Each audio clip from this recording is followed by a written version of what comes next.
Merci de l'attention que vous voulez bien consacrer encore ce matin.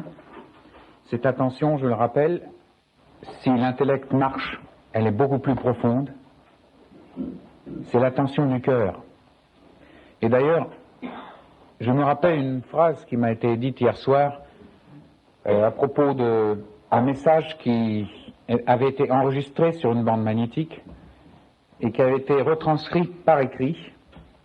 Et quelqu'un voulait en changer un peu la forme pour le mettre à la portée de l'homme de la rue. Et souvent, nous voulons mettre les choses à la portée de ceux qui nous entourent, mais nous nous trompons sur le sens de la portée. Nous pensons que mettre quelque chose à la portée, c'est pour qu'ils puissent comprendre. Nous devons apprendre à mettre à la portée du cœur des gens ce que nous disons. C'est ça la vraie portée. C'est pas la portée de l'intellect. Et la portée du cœur, ce n'est pas tellement les paroles, mais c'est le vécu, la pression du vécu.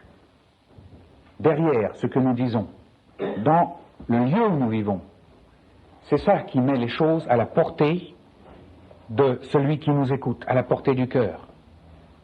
Encore une dame me disait au déjeuner ce matin qu'ils avaient vécu un certain temps, je ne sais pas, peut-être à l'occasion d'un voyage, avec des personnes inconverties dont l'une était une communiste. Et cette dame, après avoir passé quelques jours avec les chrétiennes, qui faisaient partie du groupe, leur a dit « Ça m'a fait beaucoup réfléchir ». Ces dames avaient mis à la portée de la communiste, non pas une idéologie ou un discours ou des arguments, elles avaient vécu leur foi. Et voilà ce que ça a été, être mis à la portée. Cette femme a été touchée.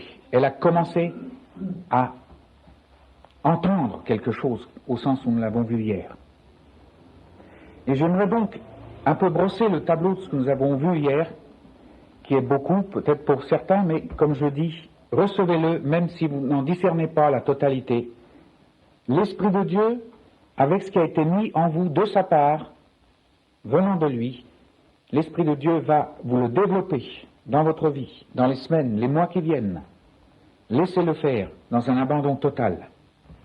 Nous avons vu hier que la connaissance de Dieu était bien plus qu'une addition, c'était une totalité, elle était vitale dans le sens que ce n'était pas quelque chose qu'on recevait en plus et puis on menait sa vie de tous les jours.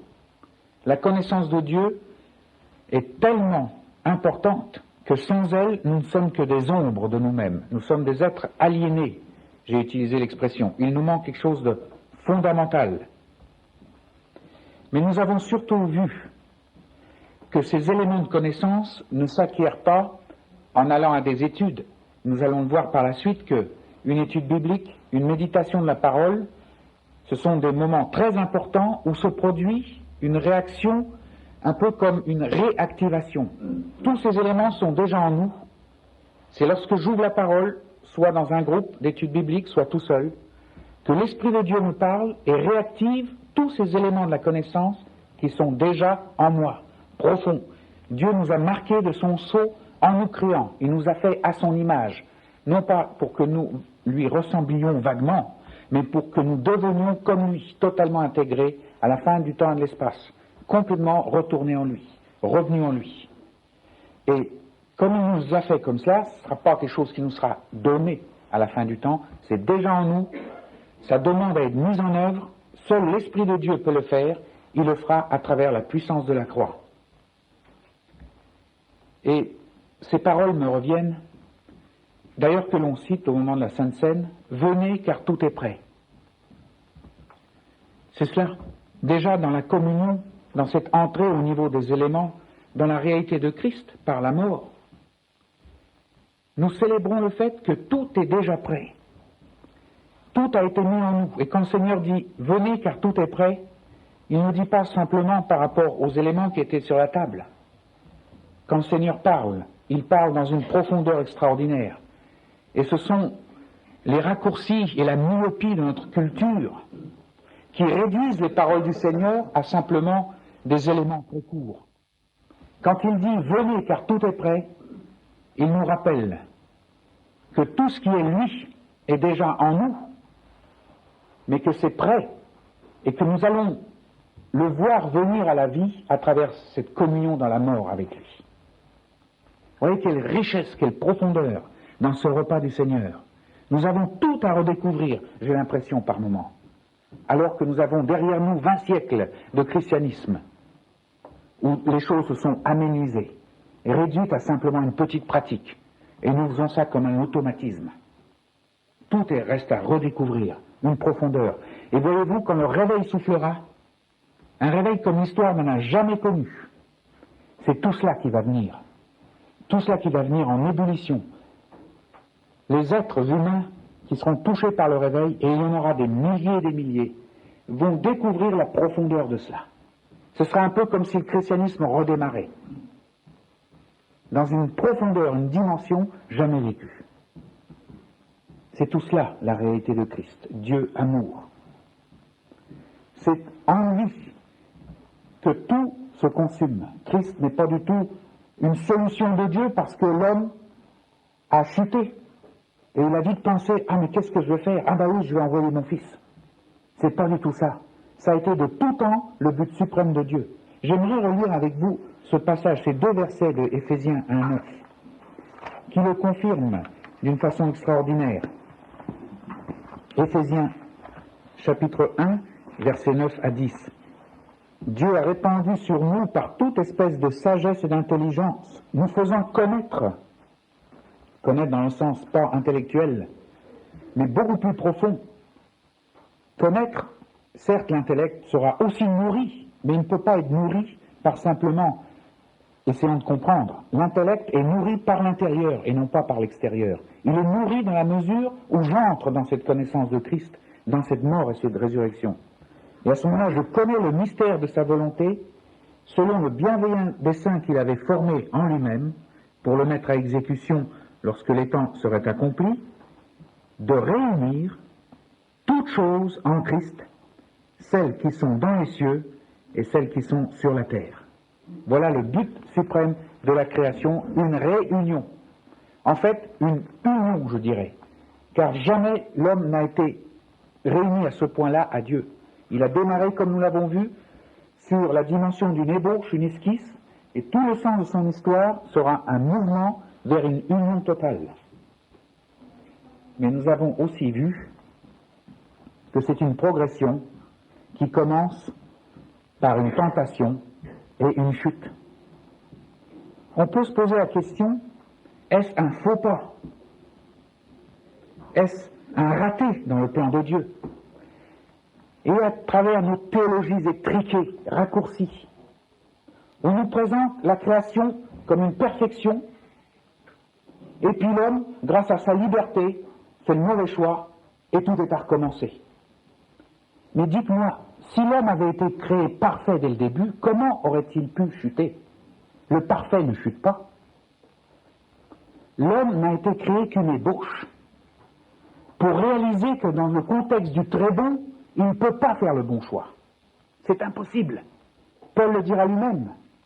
Je fais les choses que je ne veux pas et je n'arrive pas à faire les choses qu'il faudrait qu'ils soient faites. Voilà le contexte du premier Adam. Pourquoi est-ce que Dieu alors a créé l'homme ainsi? Nous serions Dieu nous-mêmes si nous étions capables de répondre à cette question. Pourquoi ce plan? C'est son plan. Est-ce que le vase demande à son potier, pourquoi tu m'as fait comme ça? Nous le saurons un jour.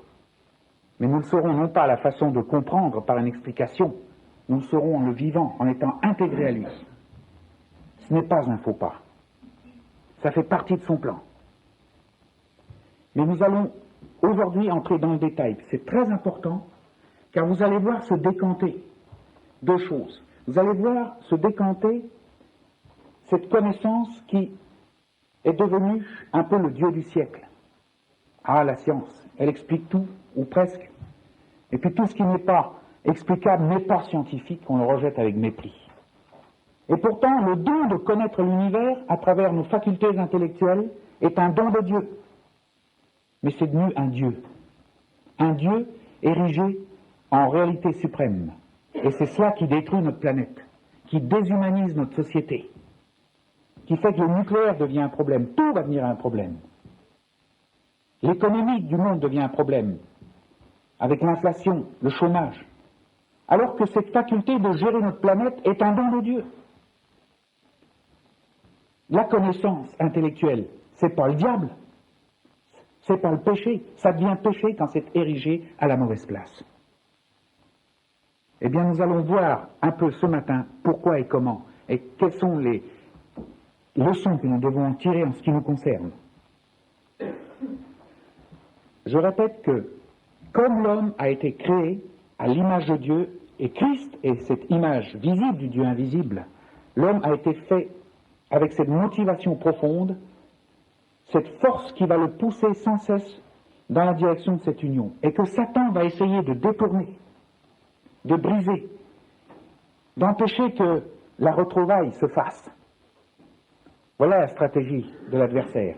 Mais cette motivation habite tout homme sur notre planète, depuis que l'homme est homme. Mais cet homme, même au XXe siècle, n'est que le premier Adam. Avec certes toutes ses facultés, puisque Dieu même a dit que c'était très beau, c'est quelque chose de merveilleux la machine humaine. C'est extraordinaire de capacité dans tous les domaines, émotifs, intellectuels, sentimentaux, physiques. Partout, l'homme rationalise, essaie de tirer le meilleur de lui-même, et on découvre sans cesse des dimensions nouvelles de ce que nous pouvons faire. C'est tout cela le très bon, mais ce n'est que le premier Adam. Ce qui caractérise ce premier Adam, il n'est pas libre. Quand vous entendez parler de liberté, libération, front de libération nationaux, n'y croyez pas un seul mot. Il n'y a pas de liberté. Car la liberté, c'est pas de faire ce que je veux, c'est la pire forme d'esclavage.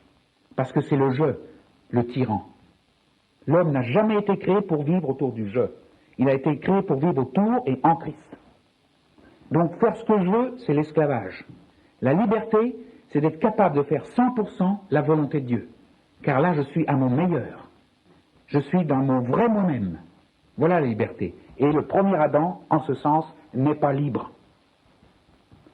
N'étant pas libre, il ne peut que céder à la tentation qui va frapper à sa porte, dès le départ, et qui le suivra tout au long de son histoire. C'est ça l'énigme suprême du dessein de Dieu. Pourquoi ce contexte de bien et de mal, de tentation qui le suit? Nous allons entrer un peu plus dans ce mystère en lisant précisément ce qui s'est passé et ce qui se passe toujours. Genèse chapitre 3, versets 1 à 9. Un récit que vous connaissez pour l'avoir lu tant de fois. Le serpent était le plus rusé de tous les animaux des champs que l'Éternel Dieu avait fait. Il dit à la femme, « Dieu a-t-il réellement dit, vous ne mangerez pas de tous les arbres du jardin ?» La femme répondit au serpent, « Nous mangeons du fruit des arbres du jardin. Quant au fruit de l'arbre qui est au milieu du jardin, Dieu a dit, « Vous ne mangerez point et vous n'y toucherez point, de peur que vous ne mouriez. » Alors le serpent dit à la femme, « Vous ne mourrez point.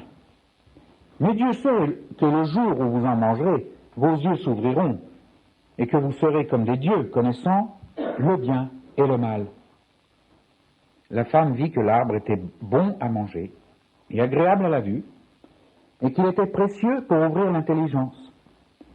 Elle prit de son fruit et en mangea. Elle en donna aussi à son mari, qui était auprès d'elle, et il en mangea. Les yeux de l'un et de l'autre s'ouvrirent, et ils connurent qu'ils étaient nus. Et ayant cousu des feuilles de figuier, ils s'en firent des ceintures.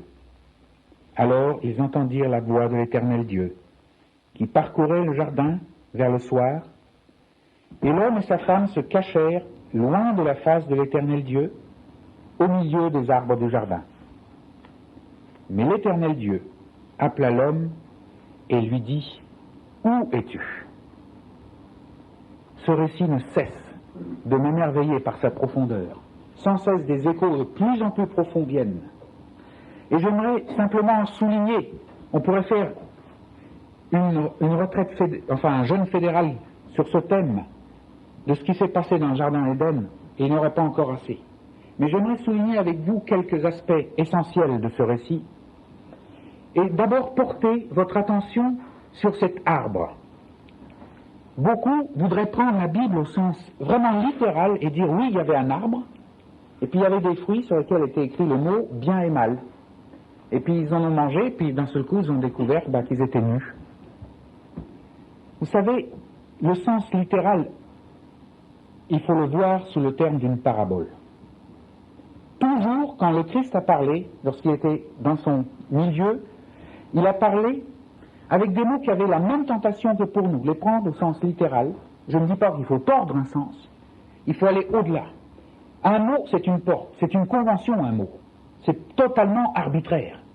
C'est l'homme qui a décidé de dire ça, on va appeler arbre, ça, on va appeler fruit. Donc, vous voyez, il faut se sortir du mot, il faut aller au-delà. C'est un peu comme une porte, il ne faut pas rester sur le seuil, il faut entrer dans la réalité derrière. Par moi-même, je ne peux pas le faire. Je ne peux faire cela que conduit par Dieu. Car ces mots qui ont été placés dans ce livre n'ont pas été le résultat simplement d'une intelligence au travail. Cette intelligence était motivée, poussée par l'Esprit. L'Esprit qui a d'ailleurs réuni tous ces livres dans une harmonie remarquable. Et alors, quand on parle de la connaissance du bien et du mal et du fruit de cet arbre, cela veut dire beaucoup plus. Un arbre n'est valable que lorsqu'il a des fruits en ce qui concerne manger. Manger un fruit, c'est bien plus que simplement se réjouir au goût qu'il nous procure dans le palais. C'est faire partie de l'arbre déjà, de son fruit. Le sens profond dans la religion juive de manger, et vous savez que les repas en famille avaient une importance considérable. C'est que, et nous en parlions ce matin au petit déjeuner, à la table où j'étais, c'est que dans le repas, nous partageons, nous communions déjà. Car lorsqu'un aliment est placé devant nous et que tous nous en prenons, il y a déjà un lien qui nous unit puisque cet aliment fait déjà partie, au moment où il pénètre en nous, de chacun de nous. Nous sommes déjà liés par quelque chose de commun.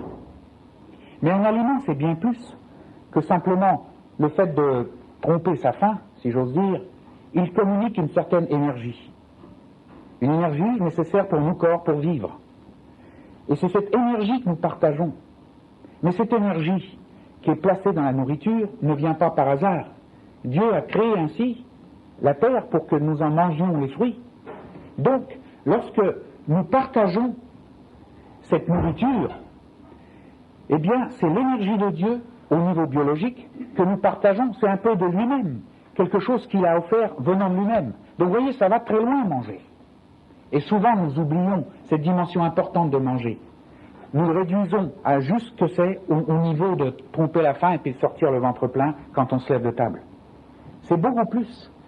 Et ce sont un peu je crois que c'est dans le christianisme de l'Est où ils ont redécouvert cela. Car dû au régime, dû au fait que quand on découvrait que vous étiez chrétien, vous étiez coupé de tout, même les commerçants ne voulaient pas vous servir, ils ont redécouvert au niveau de cette maigre pitance qu'ils pouvaient avoir, toute la valeur de manger dans ce sens de communion.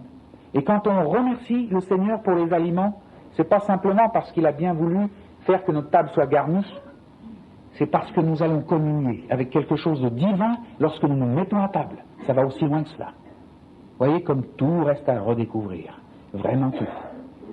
Eh bien, lorsque Adam et Ève vont manger des fruits de la connaissance du bien et du mal, ils vont faire beaucoup plus que simplement croquer une pomme, comme on le représente d'une façon si terre-à-terre et presque méprisante. Ils vont entrer, puisqu'ils vont communier, et ça va devenir partie d'eux. Rappelez-vous, connaissance, c'est s'intégrer à. Ils vont s'intégrer à la connaissance du bien et du mal dans ce fruit. Qu'est-ce que cela veut dire?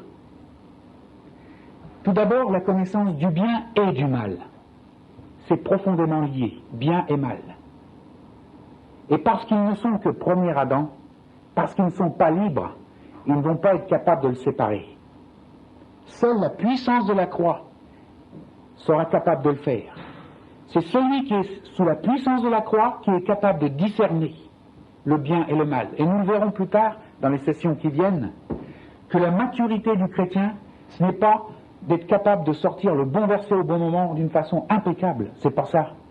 La maturité, Paul le dit dans Hébreux, c'est ce discernement entre le bien et le mal. C'est aussi simple que cela et aussi profond que cela. Tant que nous sommes premier Adam, nous sommes incapables de discerner la différence entre le bien et le mal. Nous avons besoin de critères moraux, de lois le peuple juif a eu besoin des lois de Dieu. Mais nous ne pouvons pas le faire par nous-mêmes. Il faut être habité par la puissance de la croix qui seule a tranché, a délimé la frontière entre ce qui est bien et ce qui est mal, et qui a vaincu le mal par le bien qui est Dieu, qui est l'amour de Dieu. Donc, lorsqu'ils vont avaler ce fruit, ils vont entrer dans une connaissance réduite et en même temps dangereuse, car bien et mal sont intimement liés. Ils vont donc entrer et faire entrer derrière eux toute l'ère de notre histoire dans cette tentation permanente de connaître sans réaliser qu'on le connaît à la fois le recto et le verso. Je pense simplement à l'exemple des inventions humaines.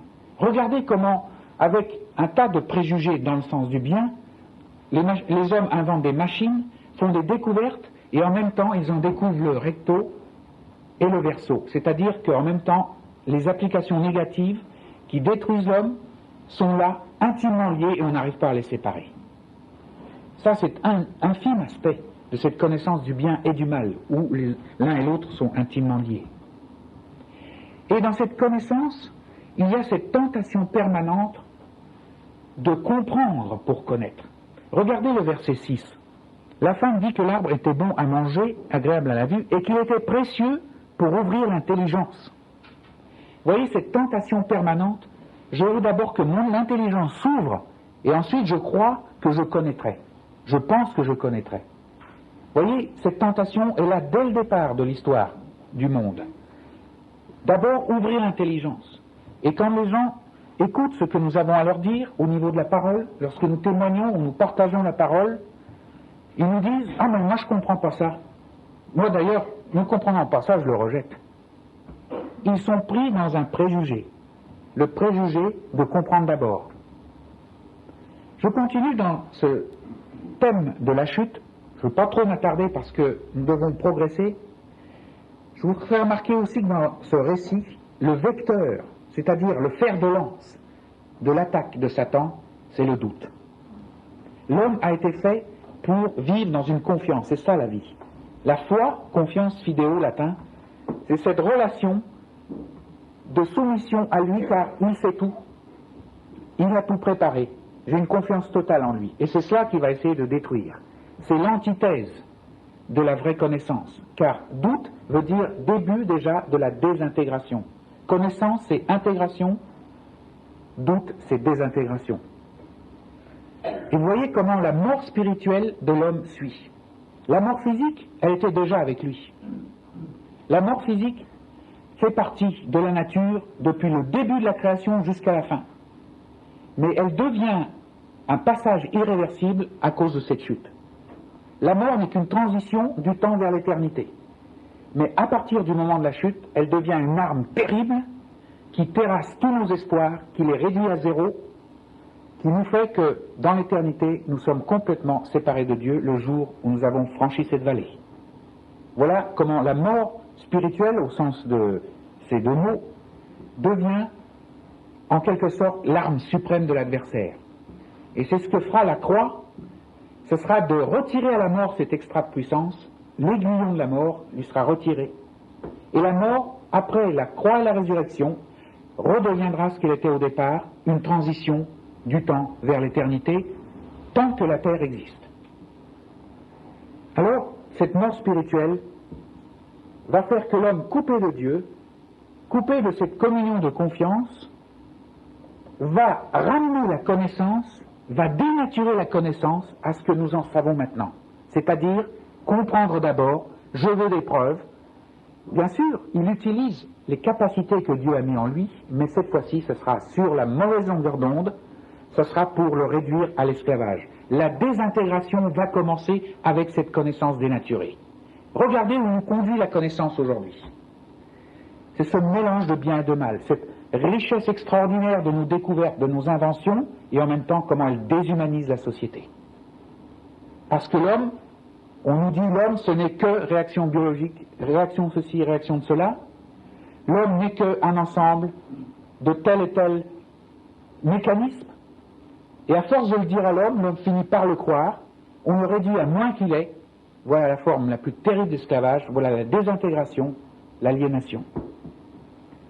Cette intégrité dans laquelle était l'homme, promu à cette union, est perdue.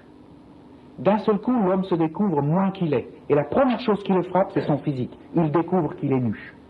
Voir sa nudité, dans ce contexte, c'est bien plus que découvrir qu'on n'a aucun vêtement, alors qu'on ne le voyait pas jusqu'ici. C'est découvrir que l'homme, à quel point l'homme est misérablement nu maintenant, il est privé de cette intégrité vers laquelle il est appelé, où les réalités de son devenir prennent tellement d'importance que le reste s'efface. Cette fois-ci, son regard est ramené simplement au contexte terrestre. Il se découvre tel qu'il est, misérable et nu. Et en même temps, c'est l'identité perdue. La dernière parole que nous avons lue dans ce passage, Dieu dit « Où es-tu » Vous ne croyez pas que Dieu était capable de les voir, malgré le fait qu'ils se cachaient, et pourtant il leur dit « Où es-tu » Parole extrêmement profonde, de drame. Dieu ne peut plus connaître l'homme tel qu'il est après la chute. Il ne veut pas le connaître. Il ne peut pas s'unir à lui, un homme comme cela. Il faudra la puissance de la rédemption pour ramener de nouveau, pour que Dieu puisse connaître l'homme. Et c'est pour ça qu'à partir de ce moment, si l'homme va sombrer dans son histoire vers de plus en plus d'éloignement par rapport à Dieu, s'il ne va ne plus chercher Dieu, Dieu va chercher l'homme. À partir du moment où Dieu a dit « Où es-tu » Dieu va chercher l'homme. Et le psaume 139 est un exemple remarquable de cette recherche. Dieu veut nous connaître. Oh, il nous voit, certes, mais il ne peut pas nous connaître comme nous sommes.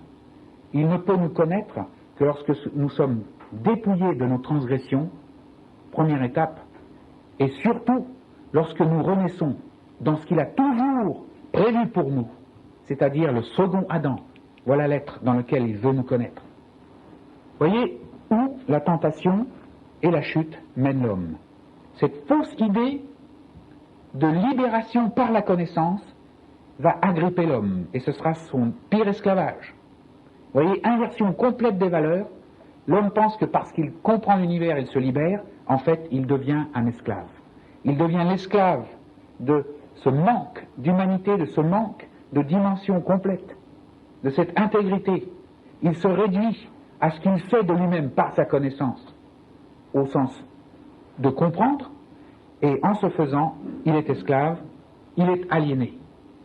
Il est réduit au visible, les conséquences sont tragiques. Cette chute, c'est la traduction de la désintégration spirituelle de l'homme. Et pire, il devient myope quant au dessein de Dieu. Il ne peut plus voir le sens de son existence. Et si aujourd'hui on parle de la science à l'homme de la rue dit « D'accord, tout ça c'est joli ». Et d'ailleurs, il oublie très vite les prouesses. Maintenant, si l'homme remarchait sur la Lune, on s'intéresserait beaucoup moins. La question qui le préoccupe, qui suis-je? Que suis-je venu faire sur cette terre? L'homme a perdu la vision de sa finalité et de son devenir. Il ne sait plus où il va et il sombre dans des philosophies où on lui dit « Tu viens du néant et tu n'y fais qu'y retourner ». Voilà où amène la désintégration spirituelle. Alors la connaissance qui lui reste, et qui va, et nous sommes concernés, parce que nous sommes en quelque sorte héritiers de cette civilisation, et même de tout ce passé, nous amenons avec nous cette forme dénaturée de la connaissance lorsque nous approchons la parole de Dieu. Nous voulons comprendre d'abord, et nous avons des discussions. Quand je dis nous, je pense à tout le peuple chrétien. Et on débouche dans l'argument théologique.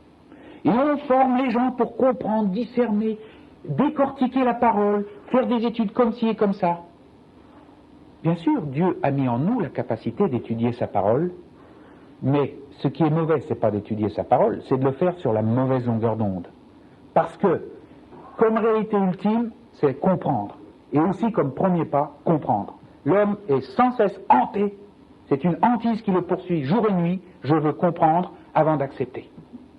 Et la parole, on la prend sur le ton de comprendre, et alors, tout le monde se bat à coups d'arguments, et puis il y a des écoles de pensée comme ci et comme cela. Vous voyez, cette connaissance aliénante nous poursuit également. Il faut savoir s'en libérer. Non pas nous libérer des capacités que Dieu a mis en nous pour comprendre, mais laisser l'œuvre de la croix faire que ces capacités soient réalignées sur le plan de Dieu, sur sa volonté, et non pas la nôtre. Voilà toute l'œuvre du salut en nous, en ce qui concerne notre intelligence. Paul le dit, renouvelez votre intelligence. Ne laissez pas se mouler dans les courants de pensée. Renouvelez-la. Laissez-la se renouveler par l'action de l'esprit.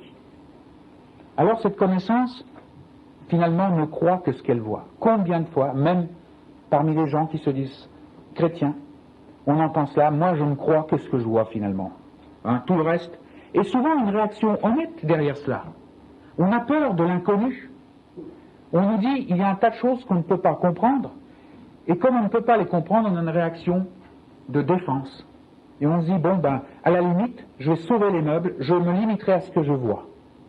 Et le reste, j'y mettrai, comme disent les Anglais, une pincée de sel, c'est-à-dire un point d'interrogation. Quand ça se montrera d'une façon claire, logique, etc., je l'accepterai, mais pas avant. Il ne croit que ce qu'il voit. Mais même quand on nous dit cela, quand quelqu'un vous dit cela, prenez-le à ses propres mots. Je ne crois que ce que je vois. Croire? Mais c'est pas du tout ça. Même le mot croire est dénaturé dans leur bouche. Croire n'a jamais été accepté quelque chose sur la vue de l'évidence. Croire est bien plus. C'est cette fameuse relation de confiance entre l'homme et son créateur qui a été perdue. Alors quand je dis je ne crois que ce que je vois, c'est même pas croire ça. C'est déjà aussi dénaturer le mot croire. Cette connaissance n'est que transitoire. Même si j'avais toute la science des hommes, finalement, un jour, lorsque je sors du temps et de l'espace, je m'aperçois que, en fait, ce que j'avais cru être la réalité ultime ne faisait que traduire la façon que Dieu m'avait fait mon cerveau pour réagir à ce qui se passe autour de moi. Et lorsque je quitte cette terre, ce cerveau retourne à la poussière, et avec ce cerveau, dans la poussière, tout ce que j'ai connu. Voilà le but ultime. Vanité des vanités, dira l'Ecclésiaste. Et Paul le dit bien dans 1 Corinthiens, on l'a lu hier, j'aimerais relire ce verset 8 du fameux chapitre 13. Les prophéties prendront fin, les langues cesseront, la connaissance disparaîtra. Car nous connaissons en partie, et nous prophétisons en partie. Mais quand ce qui est parfait sera venu, ce qui est partiel disparaîtra. Cette connaissance n'a pas de sens en tant que but suprême. Elle n'est que temporaire, elle fait partie de mon contexte. Dieu aurait pu créer des êtres humains sur un moule complètement différent. Leur connaissance, entre guillemets, d'eux-mêmes et de la planète aurait été totalement différente, absolument impossible à comparer avec la nôtre. Alors vous voyez, c'est tellement relatif à ce grain de poussière perdu sur une galaxie qui fait partie d'une million de galaxies autres. Et c'est ça la connaissance absolue. Ne me faites pas rire. Tout ça disparaîtra, c'est partiel, c'est propre à ce grain de poussière qu'est l'homme. Mais Dieu a mieux. Il veut nous connaître, il nous cherche. Et comme nous le chantions tout à l'heure, et d'ailleurs les psaumes le répètent sans arrêt, malgré le fait que nous soyons que poussière, nous avons pour lui une valeur extraordinaire, car il nous a jugés dignes, en nous créant, de nous unir à lui, pour l'éternité. Voyez le paradoxe de la connaissance. La connaissance au sens dénaturé est un miroir. Je l'ai expliqué un peu hier, en prenant l'exemple de la lumière, en disant, même que ce soit l'homme de la rue ou le savant, lorsqu'il parle de lumière, en fait, ne sait pas de quoi il parle. Il ne parle que de certaines propriétés d'un tout qu'il ne comprend pas, qu'il ne saisit pas. Ces propriétés ne font que traduire son architecture. Dieu l'a créé pour réagir à ce que nous appelons lumière de cette façon. Il aurait pu créer un autre être humain d'une autre façon. C'est pareil.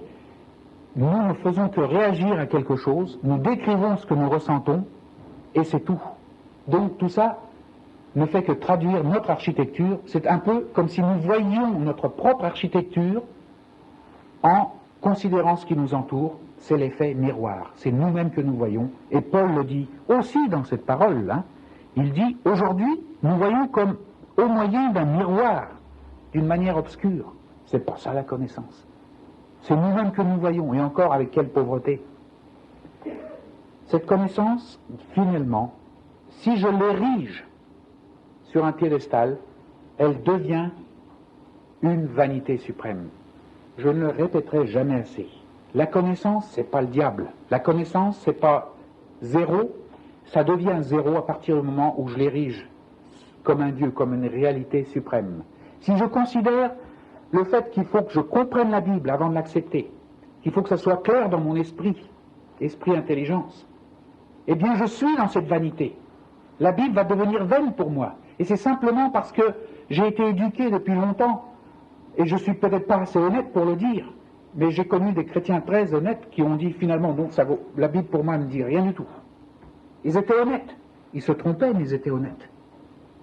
Parce qu'ils avaient approché la Bible avec ce préjugé qu'il fallait qu'ils comprennent d'abord. Comprendre est essentiel, mais ce n'a pas la première place. Je la reçois, je suis perméé, transformé dans le dessein de Dieu, autant que Dieu a choisi, par sa parole, et à ce moment-là, ma faculté de comprendre est nourrie par l'intérieur, par cette lumière intérieure, et à ce moment-là, elle est à sa véritable place. Voyez, le changement des priorités, c'est fondamental. Alors, si cette vanité n'est pas dénoncée, si je ne vois pas l'aspect de cette vanité dans le sens que comprendre n'est pas la réalité ultime, à ce moment-là, elle devient cause d'orgueil. J'aimerais lire avec vous un livre qu'on ouvre peu, l'Ecclésiaste, et j'aimerais lire simplement les 11 premiers versets du chapitre 1er. Vous remarquerez, non pas en comprenant, mais en écoutant l'écho que produit dans le fond de votre cœur ces paroles de l'Ecclésiaste, à quel point nous sommes au diapason du thème. Paroles de l'Ecclésiaste, fils de David, roi de Jérusalem. Vanité des vanités, dit l'Ecclésiaste. Vanité des vanités, tout est vanité. Quel avantage revient-il à l'homme de toute la peine qu'il se donne sous le soleil? Une génération s'en va, une autre vient, et la terre subsiste toujours. Le soleil se lève, le soleil se couche. Il soupire après le lieu d'où il se lève de nouveau. Le vent se dirige vers le midi, tourne vers le nord, puis il tourne encore et il reprend les mêmes circuits. Tous les fleuves vont à la mer, et la mer n'en est point remplie. Il continue à aller vers le lieu où il se dirige. Toutes choses sont en travail au-delà de ce qu'on peut dire. L'œil ne se rassasie pas de voir, et l'oreille ne se lasse pas d'entendre. Regardez toujours, œil, oreille, ça revient sans arrêt. Ce qui a été, c'est ce qui sera. Et ce qui s'est fait, c'est ce qui se fera. Il n'y a rien de nouveau sous le soleil. S'il est une chose dont on dise, voici, regarde cela, c'est nouveau, cette chose existait déjà dans les siècles qui nous ont précédés. On ne se souvient pas de ce qui est ancien, et ce qui arrivera dans la suite ne laissera pas de souvenir chez ceux qui vivront plus tard. Moi, l'Ecclésiaste, j'ai été roi d'Israël à Jérusalem. J'ai appliqué mon cœur à rechercher et à sonder par la sagesse tout ce qui se fait sous les cieux. C'est là une occupation pénible, à laquelle Dieu soumet les fils de l'homme. J'ai vu tout ce qui se fait sous le soleil, et voici, tout est vanité et poursuite du vent. Ce qui est courbé ne peut se redresser, et ce qui manque ne peut être compté. J'ai dit en mon cœur, voici, j'ai grandi et surpassé en sagesse tous ceux qui ont dominé avant moi sur Jérusalem, et mon cœur a vu beaucoup de sagesse et de science. J'ai appliqué mon cœur à connaître la sagesse et à connaître la sottise et la folie. J'ai compris que cela aussi, c'est la poursuite du vent. Car, avec beaucoup de sagesse, on a beaucoup de chagrin. Et celui qui augmente sa science, augmente sa douleur. Nous commençons à toucher le fond de cette connaissance aliénante. Voilà le pas essentiel, comme nous le verrons tout à l'heure, celui qui, ayant entendu, commence à voir.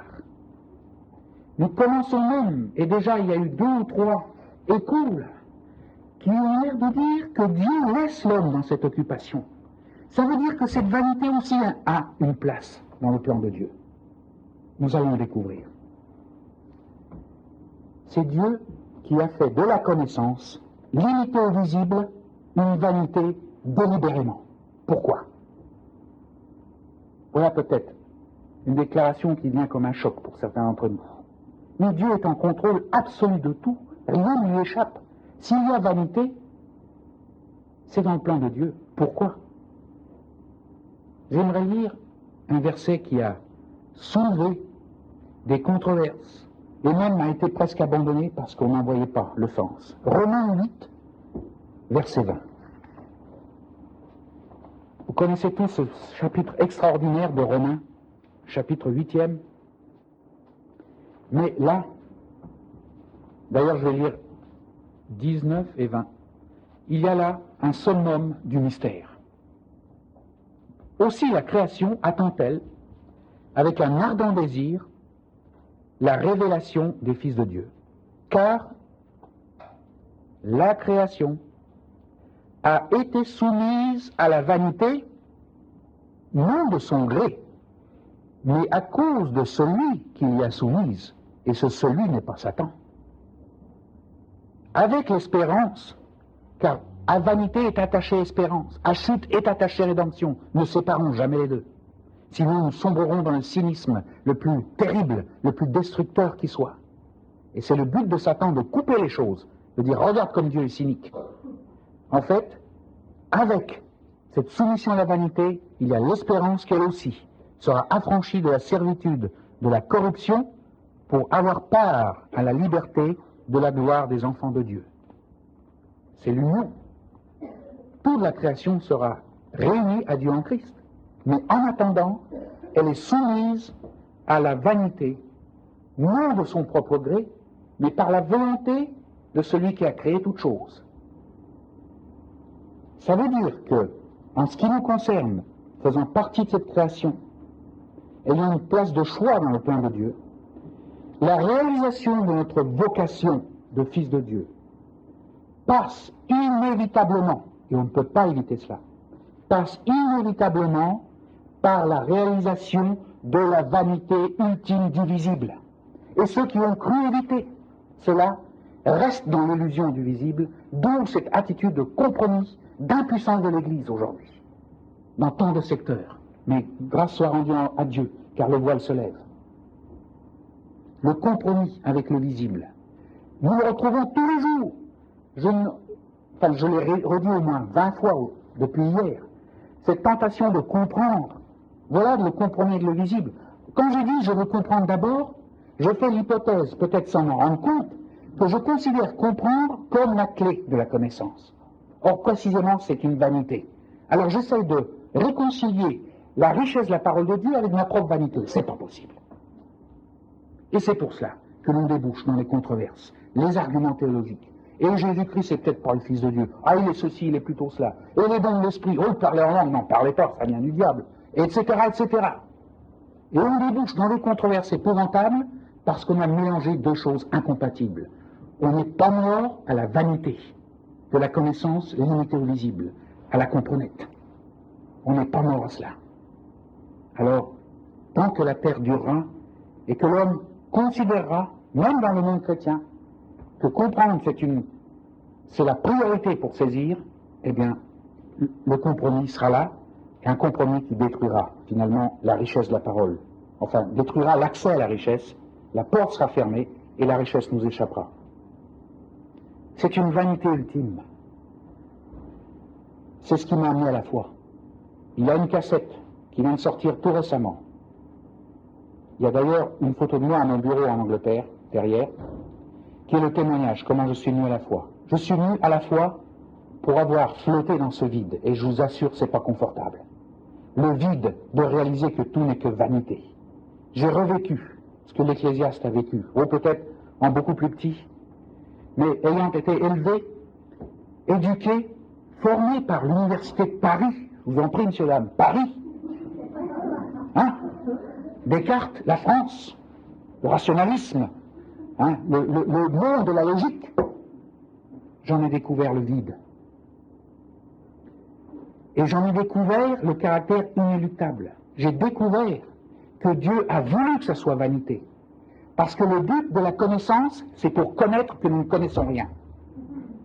Voilà la suprême sagesse. Et c'est ce que l'Ecclésiaste a vécu. Et nous, dans notre moule cartésien, on rejette ça. On dit quoi? Connaître pour connaître qu'on ne connaît rien? Mais c'est ridicule. En disant cela, alors que nous nous croyons cartésiens, eh bien, en disant cela, nous faisons preuve de préjugés. Car nous supposons, sans le démontrer, que pour connaître, il faut comprendre d'abord. Qui peut démontrer que pour connaître, il faut comprendre d'abord? Qui peut le démontrer au sens rationnel du terme? Personne. Par conséquent, c'est le rationnel, avec un R majuscule, qui se vante de sa logique et de son rationnel, il est pris à son propre piège. Il ne peut pas démontrer une hypothèse qui lui sert de pivot à tout ce qu'il croit. Il s'est fait vanité lui-même, et il ne s'en rend même pas compte. Voyez? Alors, quand cela m'est venu clair, j'ai recommencé à lire la parole que j'avais lue dans mon enfance. C'était ma chute, cela. Toujours chute et rédemption, toujours le même syndrome. J'ai commencé à émerger. D'un seul coup, la parole a parlé, parce que cette fois-ci, comprendre n'était plus devenu la priorité numéro 1.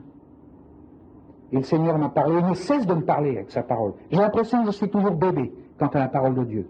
Sans cesse, quand je m'ouvre, j'ai des échos supplémentaires, encore plus profonds. Je voudrais avoir 2, 3 vies, 4 vies, si possible.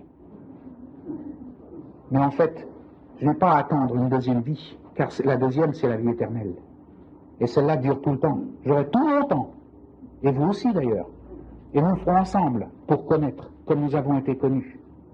Mais en attendant, si nous ne réalisons pas la vanité du visible, qui n'est que temporel, qui va disparaître un jour, eh bien, nous n'avons rien réalisé du tout et nous vivons dans l'illusion. C'est l'amertume de l'Ecclésiaste. Nous l'avons lu, la fin du verset 18, il le dit bien, il dit, j'aimerais relire ce verset d'ailleurs, c'est avec beaucoup de sagesse qu'on a beaucoup de chagrin, et celui qui augmente sa science augmente sa douleur. J'ai connu ce qu'était cette douleur, ce vide. Plus on avance, une fois qu'on est pris dans cette réalisation que c'est vanité, plus on avance dans la connaissance, plus on en découvre la vanité. Et je vous garantis que c'est difficile de travailler dans un laboratoire, au niveau de la connaissance scientifique, en découvrant cette vanité. C'est très difficile. C'est un déchirement. C'est une croix. Mais de cette croix naît la vie, naît une richesse, un ensemencement sur un plan comme je n'ai jamais connu avant. Une connaissance de Dieu qui rayonne à travers moi sur les autres, et quelque chose se passe autour des autres, mais qui chamboule un ordre établi, et que moi, si j'avais voulu le faire, je n'aurais jamais réussi. Voyez, nous devons passer par ce déchirement. C'est tout le sens. Nous n'entrons dans la vie que par la mort. Je ne le répéterai jamais assez. C'est tout le sens de la création. Entrer dans la vie par la mort. Et là, l'Ecclésiaste était prêt à mourir. Il souffrait de la douleur de la mort. Alors, ce premier Adam doit passer par cela. Parce qu'il n'est pas régénéré, il n'est pas, en fait, il n'est pas mûr pour connaître le bien et le mal. Nous revenons à ce récit de la chute.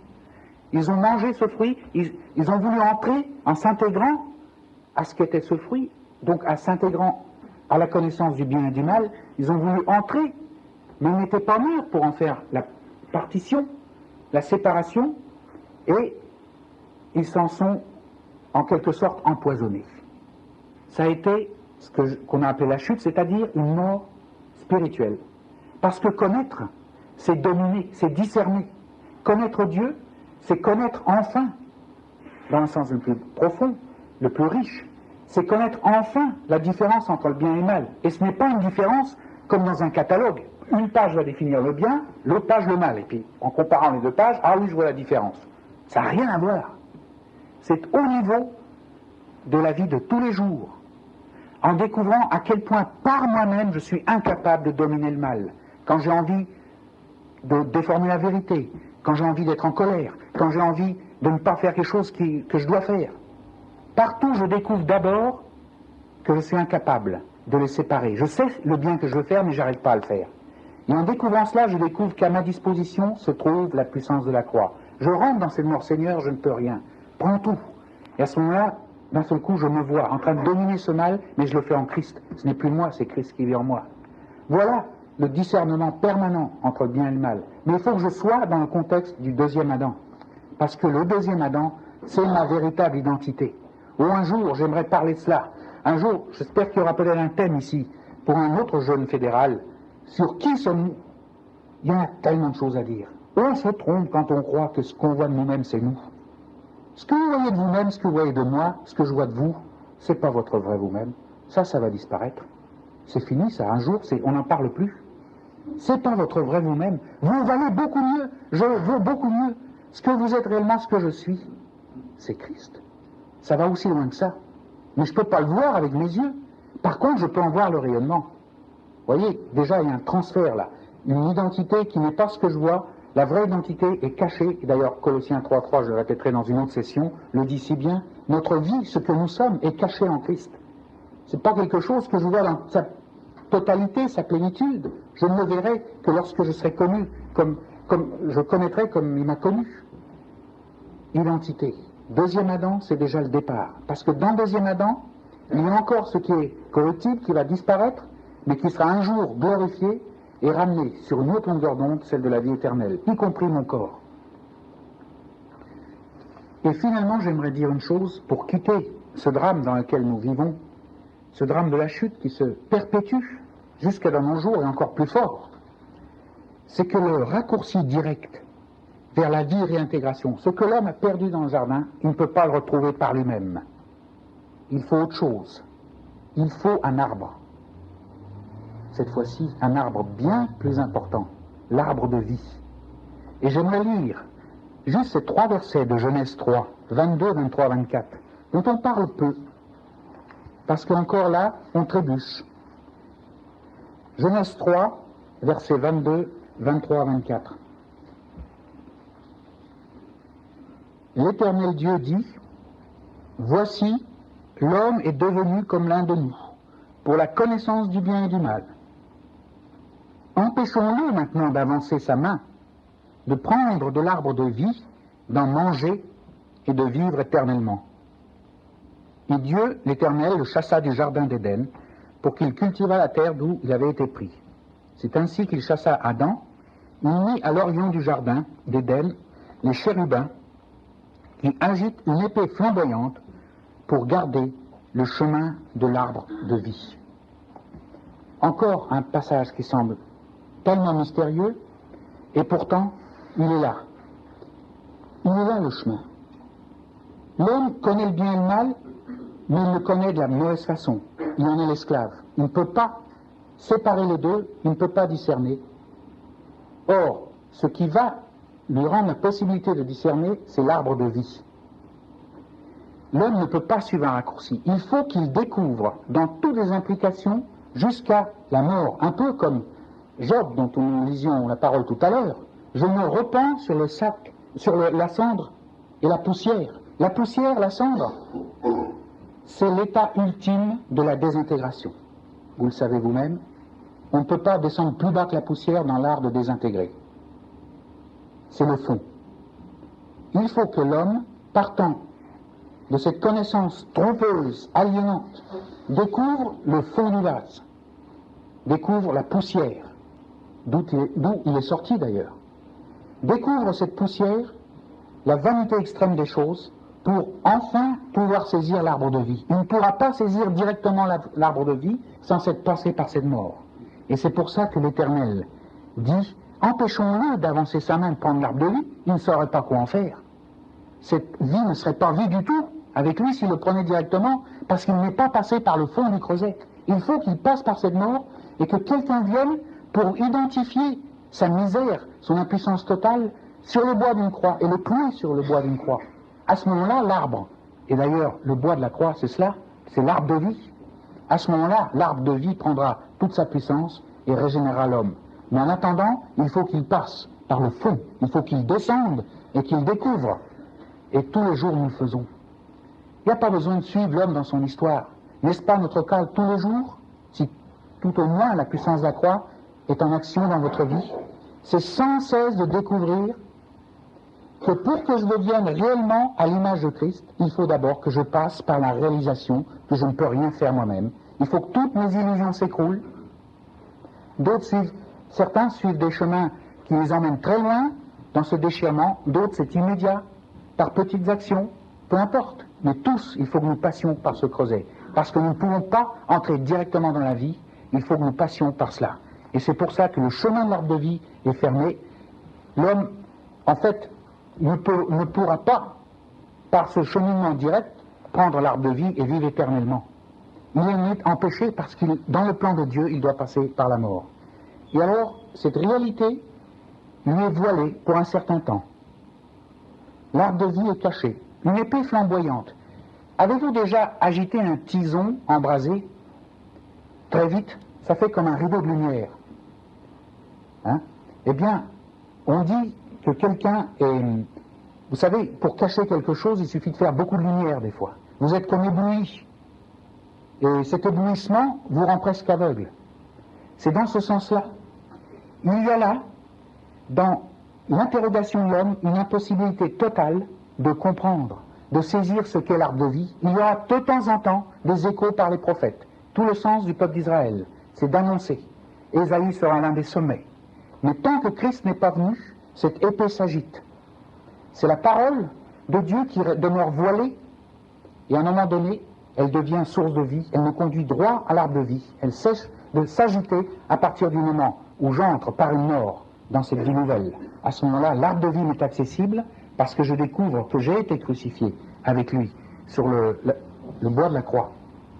Vous voyez, tout cela, c'est le plan insondable de Dieu. On voit que la croix se dresse déjà dès le commencement de l'histoire, mais il faudra encore que l'agneau, immolé dès le commencement du monde, vienne s'exprimer, vienne au niveau de notre expérience de tous les jours et emporte avec lui sur la croix tout ce qui est notre impuissance. La croix est déjà là. Discerner toute cette vanité, c'est tout cela entendre. Ça va loin pour entendre ce que j'ai vu. Ça va très loin. C'est passer par ce creux. Et cette dame communiste dont je me faisais l'écho tout à l'heure un peu, quand elle m'a dit que pour elle, christianisme signifiait maintenant quelque chose de différent, elle a commencé à entendre.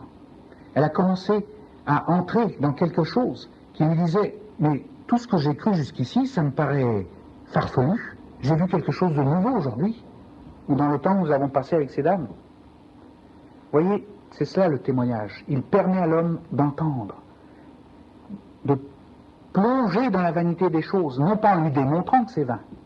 Oh, certes, nos paroles pourront véhiculer quelque chose de ce que l'Esprit a à dire à ces gens-là, mais c'est dans notre vécu, c'est dans la façon dont Dieu nous conduit, que l'autre sera dans la position de l'ecclésiaste, celui que nous côtoyons tous les jours. Il réalisera la vanité de sa vie, il va réaliser la vanité de ses plans, de ses ambitions, d'un seul coup comme dans un éclair.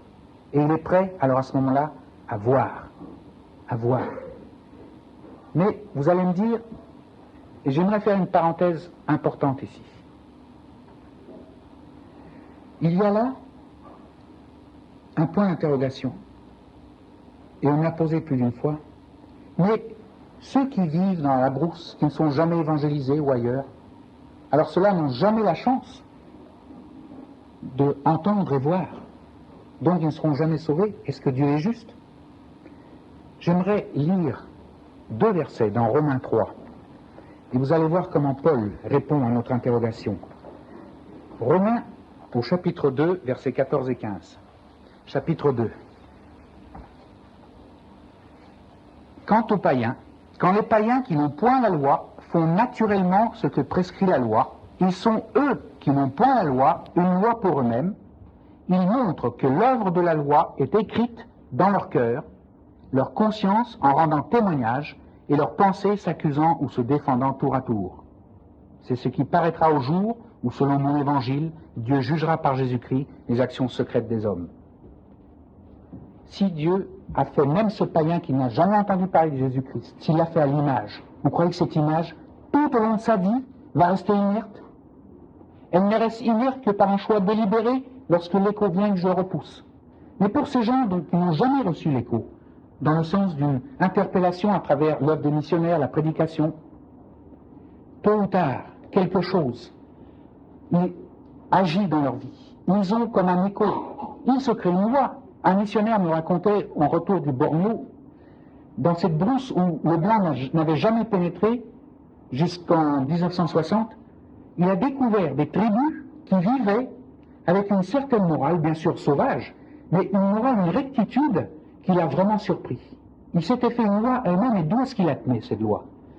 Quelque chose dans le profond de leur nature leur a fait monter un système très primitif, de code moral, peu importe, souvent très dur, que nous ne comprenons pas par rapport à nos standards, mais qui leur donne un cadre où ils s'accusent et se défendent tour à tour, comme dit Paul. C'est-à-dire, à l'ultime, Dieu, par la marque de fabrique qu'il a mis en nous, interpelle l'être humain. Même quand il n'a pas entendu parler du message de Jésus-Christ, il l'interpelle et lui fait ressentir, le mot ressentir est pauvre, qu'il y a un ordre suprême. Sa vision de l'ordre suprême est des plus floues qu'il soit, mais il y a un écho de sa marque de fabrique dans cet homme. Et c'est par rapport à cet écho, et la réponse qu'ils ont donné à cet écho, aussi diffus soit-il, qu'ils seront jugés, pour reprendre les termes de la parole de Paul. Donc vous voyez, même celui qui n'a pas entendu parler de l'Évangile d'une façon ouverte, eh bien, Dieu, par sa miséricorde, le met dans un contexte tel qu'il aura à répondre, même dans le contexte du diffus, quelle aura été sa réaction. Dieu cherche l'homme partout où il est. Il n'y a pas une classe de privilégiés, mais ça ne veut pas dire pour autant que nous devons rester confortablement assis dans nos chaises, car l'annonce de la croix est une possibilité extraordinaire pour ceux qui s'en saisissent, et même pour ces Noirs de l'Afrique, même s'ils ont un vague code moral à eux, il faut qu'ils entendent l'Évangile, car ils vont faire un cheminement beaucoup plus grand. Grâce à la croix, ils vont trouver une source de vie qu'ils n'auront jamais réalisée avec le code moral le plus perfectionné soit-il. Mais quant à ce qui se passe dans le secret de l'homme, entre Dieu et l'homme, Paul nous en donne en quelque sorte une idée, mais dans le plus profond, nous verrons ce qui s'est passé. Ne jugeons pas le monde en disant « Oh, un tel n'a jamais entendu parler, il est mort sans Christ, et donc Dieu n'est pas juste parce que c'était pas de sa faute, le pauvre bougre, il n'a jamais entendu parler. » Mais restons dans cette vision que Dieu a une miséricorde extraordinaire, ses voies sont mystérieuses, nous ne pouvons pas les comprendre, et même le païen est compris dans son plan. Donc, nous sommes arrivés à ce virage qui va nous faire entrer dans la session numéro 3, car voir, c'est mort. Voir, c'est déjà entrer, comme Job, dans cette repentance. Tout passe par une repentance.